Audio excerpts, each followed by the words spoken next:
దర్గాలు అన్నవి ఇస్లాంకి సంబంధించింది. సో అక్కడ మనం వెళ్ళకూడదు అనేసి హిందువులు చాలా మంది అనుకుంటుండగా, కొంతమంది హిందువులు యస్ దర్గాలకు మేము కూడా వెళ్ళొచ్చు అండ్ దర్గాలకు వెళ్ళి మేము పూజలు ఇవన్నీ చేస్తాం అనేసి చాలా మంది వెళ్తుంటారు. బట్ వాళ్లకు ఒక చేదు వార్త అయితే ఇక్కడ వస్తుంది. దర్గాకు వెళ్ళిన భక్తులపై దాడి.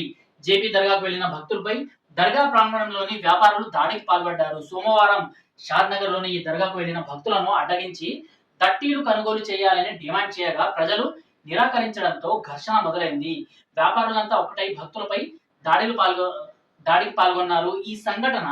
ఈ ఘటన సీసీ కెమెరాలో రికార్డ్ అయింది కాగా దాడి చేసిన నలుగురు పైన కేసు నమోదైంది. ఇది దాడికి సంబంధించిన వీడియో అండ్ దాడికి సంబంధించిన ఫోటో అన్నమాట. ఎవరైతే ఈ దర్గా సంబంధించిన అక్కడ వ్యాపారాలు నిర్వహించుకునే వాళ్ళు ఎవరైతే ఉన్నారో సో ముస్లింలు, సో వీళ్ళందరూ అక్కడ భక్తుల పైన దాడి చేసిన భక్తులు ఎవరు ఇక్కడ హిందువులు అన్నమాట.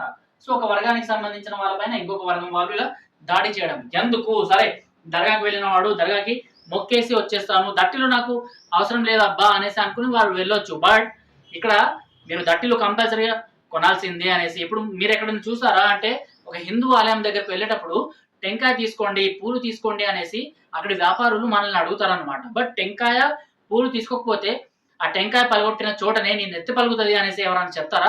అట్లా ఎవరు చెప్పరు. బట్ ఇక్కడ వాళ్ళు చేసి చూపెట్టారన్నమాట. అరే మీరు ఫలానా మతం వాళ్ళు మీరు వస్తున్నారు, మీరు వస్తేనే మాకు ఇక్కడ వ్యాపారాలు ఇవన్నీ నడుస్తున్నాయి, మీరు ఇప్పుడు తట్టిలు కొనము అంటే మీరు ఇక్కడ ఇలాంటి పూజా విధానాల్లో జస్ట్ హిందూ టెంపుల్స్కి వచ్చినట్టు నార్మల్గా వచ్చేసి వెళ్ళిపోతాను అంటే మా వ్యాపారాలు ఎలా సాగుతాయి అనేసి ఇప్పటికీ చాలా దర్గాలు కూడా ఇలాంటి వ్యాపార కేంద్రాలుగానే మారిపోయాయి అనమాట. అక్కడ ఒక చాదర్ మనం కొనాలి అంటే ఒక 200 300 పెట్టి కొనాలి.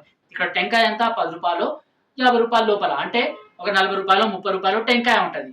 సో ఇక్కడ టెంకాయ కొనడానికి ఇబ్బంది పడ్డ భక్తుడు దర్గా దగ్గర మాత్రం చాదర్ కొనాలి, దట్టి కొనాలి. ఆ దట్టి రేట్ ఎంతనో నాకైతే తెలియదు, తెలిస్తే మీరు కామెంట్స్ లో తెలపండి. దట్టిలు కొనుగోలు చేయాలనేసి డిమాండ్ చేయగా ప్రజలు నిరాకరించారు. అవును నిజంగానే దర్గాలు నిజంగా ఈ దర్గాలు ఏవైతే ఉన్నాయో వీటిని కేంద్రంగా చేసుకుని వ్యాపారాలుగా చేస్తున్నారు అనేసి చాలా మంది నమ్ముతున్నారు. అలాంటి వీడియోస్ బయటకు వస్తున్నాయి కాబట్టి జనాలు ఇప్పటికే చాలా మంది మారుతూ ఇలాంటి దట్టీలు ఇలాంటి చాదర్లు మాకు అవసరం లేదు, మాకు ఏదైనా రెస్పెక్ట్ ఉంటే మేము అక్కడికి వెళ్ళి ఆ రెస్పెక్ట్ ప్రకారము అక్కడ మొక్కేసి వస్తాము, ఎందుకంటే మా తాత ముత్తాతల నుంచి సెక్యులర్ భావనలు మైండ్ లో నిండిపోయి ఉన్నాయో సో వాటికి కనీసం రెస్పెక్ట్ ఇస్తూ సంవత్సరానికి ఒక్కసారైనా అక్కడికి వెళ్ళి అనేసి అయితే చాలా మంది చెప్పుకొని వస్తారు అనమాట. సో అలానే కొంతమందికి సో దట్టీలు ఇవన్నీ మేము కొనాల్సిన అవసరం లేదు, అంటే మీరు ఇంత రేటు మీరు పెట్టిన రేట్కే మేము కొనాలి అంటే అవసరం లేదు రవయ్య అనేసి వాళ్ళు వెళ్ళిపోతున్నారు. వాళ్ళు వెళ్ళిపోయిన తర్వాత కూడా వాళ్ళని కొట్టి ఇలా చేసిండ్రు అనమాట. ఇవన్నీ సీసీ ఫుటేజ్ లో వచ్చినాయి. అండ్ ఎవరైతే ఆ నలుగురు ఈ అటాక్ లో పాల్గొన్నారో ఆ నలుగురు పైన కూడా కేసులు నమోదైనాయి. దాని తర్వాత ఏ పొలిటీషియన్ ఎవరు వచ్చి విడిపించుకొని వెళ్ళిపోయారు అనేది మనకు తెలియదు. ఎందుకంటే ఇది ఇక్కడ వీళ్ళకు అంటే ఈ దర్గాకు సంబంధించిన వాళ్ళకైతే పొలిటికల్ గా చాలా మంది తెలిసిన వాళ్ళు ఉంటారు. సో ఈజీగా నేనైతే ఏమనుకుంటున్నా అంటే వీళ్ళని విడిపించడం కోసం ఇప్పటికే చాలా మంది లైన్ కట్టే ఉంటారు. సో చాలా మంది లైన్ కట్టే ఉంటారు. ఇంతకుముందు కూడా ఒక అల్లర్ల కవరేజ్ కోసం వెళ్ళినప్పుడు అక్కడ అల్లర్లలో హిందూ ఇళ్ల పైన పెట్రోల్ బాంబ్స్ వేసి కాల్ చేశారు, అదంతా మీకు తెలిసిందే కదా. సో అక్కడ కూడా నేను ఒక కాలిపోయిన ఇంట్లో వెళ్తూ రిపోర్టింగ్ చేస్తున్నప్పుడు వాళ్ళని అడగడం జరిగింది అన్నమాట. సో అక్కడ కాలిపోయిన మొత్తం సామాన్లు ఏవైతే ఉన్నాయో ఒక స్టీల్ బాక్స్ కనిపించింది అనమాట. ఆ స్టీల్ బాక్స్ ని నేను చేతుల్లో తీసుకున్నాను, మొత్తం అదంతా నల్లగా మారిపోయింది అన్నమాట. సో ఇలాంటి బాక్సులు ఇలాంటి దేవుళ్ళు ఇక్కడ చాలానే ఉన్నారు, సో దేవుడి గది కూడా కాలిపోయింది అనేసి చూపిస్తూ ఆ బాక్స్ ని తీసి నేను వీడియోలో చూపిస్తూ మాట్లాడుతున్నా అనమాట. నేను ఆ బాక్స్ తీయగానే అందులో నాకు 500 రూపాయలు 200 రూపాయలు 100 రూపాయల ఇలా నోట్ల కట్ట కనిపించింది అనమాట.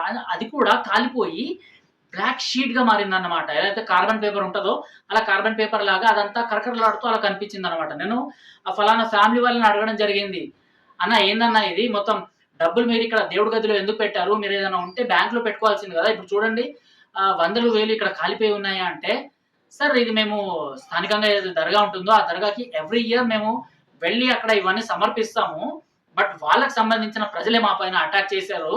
సో వాళ్ళకి మేము ఏదైతే అక్కడ హుండీలో చందాగా ఏదైతే వేస్తామో ఎవ్రీ ఇయర్ సో దానికి సంబంధించిన డబ్బులు అవన్నీ కూడా కాలిపోయాయి అనేసి అయితే వాళ్ళు చెప్పుకొని రావడం. ఇక్కడ మనం అర్థం చేసుకోవాల్సింది ఏంటంటే హిందువులే ఒక ఉదార భావంతోని ఒక రెస్పెక్ట్ తోని దర్గాల్ని లేకపోతే ఇలాంటి ఏవైతే వాళ్ళకి సంబంధించిన మతాచార ప్రకారం అక్కడికి వెళ్ళి వాళ్ళకు కూడా మనం హెల్ప్ చేయాలి, లేకపోతే వాళ్ళకు కూడా మనము చందాలు ఇవన్నీ ఇవ్వాలి అనేసి అనుకుంటుంటారు. బట్ వీళ్ళు ఇలా అటాక్స్ చేస్తూ ఇవన్నీ చేస్తుంటారు అనమాట. సో దీనిపైన మీరు ఏమంటారు అనేది కామెంట్ బాక్స్ లో తెలపండి.